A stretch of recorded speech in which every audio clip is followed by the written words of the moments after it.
बिन सलमान से ईरान के विदेश मंत्री की मुलाकात ने अरब वर्ल्ड में नए समीकरण पर मोहर लगा दी है।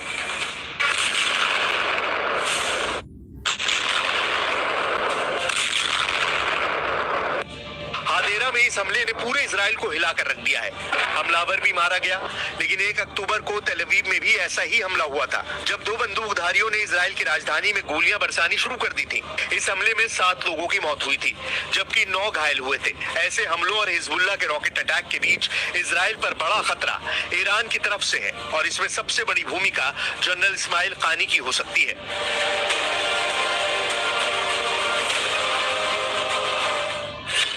इस्माइल कानी के मारे जाने की खबर को ईरान ने खारिज कर दिया है, इसलिए कयास लगाए जा रहे हैं कि किसी बंकर या कंट्रोल रूम में बैठकर जनरल कानी को नए हमले की तैयारी करने के लिए कहा गया है, और इस वक्त उनकी उंगली भी उसी बटन पर है जिसे दबाकर 1 अक्टूबर को 200 मिसाइल इजराइल पर फायर की गई थी। वैसे ये बटन तभी दबेगा जब इजराइल ईरान पर जवाबी हमला करेगा, और इसमें कोई शक नहीं कि इजराइल जवाब जरूर देगा, और उसके टारगेट पर ईरान के कम से कम 25 शहर हैं। इनमें परमाणु अड्डे भी हैं, इनमें तेल के ठिकाने भी हैं, और इनमें तमाम उन कमांडो के एड्रेस हैं जो खामनेई के ऑर्डर पर इजराइल को दहलाने के लिए तैयार है। यही वजह है कि जनरल इस्माइल कानी को किसी सीक्रेट अड्डे या फिर बंकर में भेज दिया गया है, ताकि सेकेंड स्ट्राइक के लिए ईरान तैयार रहे।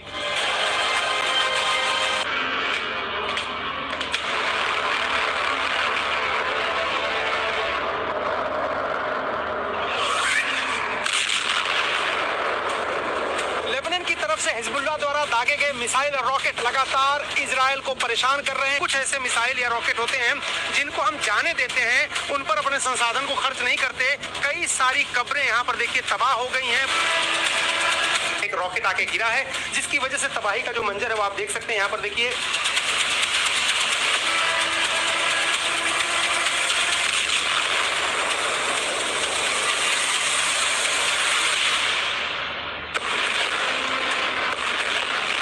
बम के धमाकों के साथ बेरूत की तस्वीर बदल रही है। जैसे जैसे रॉकेट की बौछार से तेल अवीव की शक्ल बदल रही है, उतनी ही तेजी से खाड़ी में खेमे बदल रहे हैं। इजराइल के खिलाफ मोस्ट पावरफुल ग्रुप बन रहा है। इस ग्रुप में होड़ ये लगी है कि जल्द से जल्द ईरान से दोस्ती की जाए और इजराइल के साथ अमेरिका को हद में लाया जाए। कई तस्वीरें हैं जिन्होंने अमेरिका और इजराइल की टेंशन बढ़ा दी है।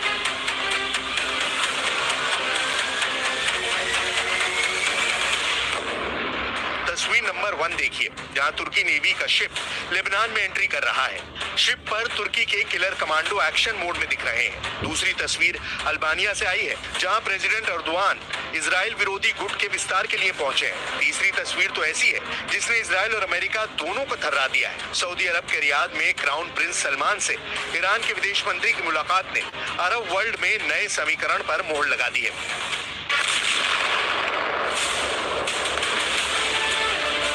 वॉर जोन में दिख रहे बारूदी तहलके से ज्यादा तपिश इन तस्वीरों में है। तेहरान में जल रहे इजराइल और अमेरिका के झंडे क्या कह रहे हैं? क्या ईरान ने सऊदी अरब को साथ दिया है? क्या खाड़ी के सभी पावरफुल नेशन पर खामनेई की अपील असर कर गई है? सऊदी क्राउन प्रिंस मोहम्मद बिन सलमान और ईरान के विदेश मंत्री अब्बास अराक्ची की मीटिंग में युद्ध तनाव पर चर्चा हुई है। प्रिंस सलमान ने ईरान के विदेश मंत्री से वॉर टेंशन कम करने का वादा भी किया है। सऊदी प्रिंस से मीटिंग के बाद ईरान के विदेश मंत्री कतर का दौरा करेंगे।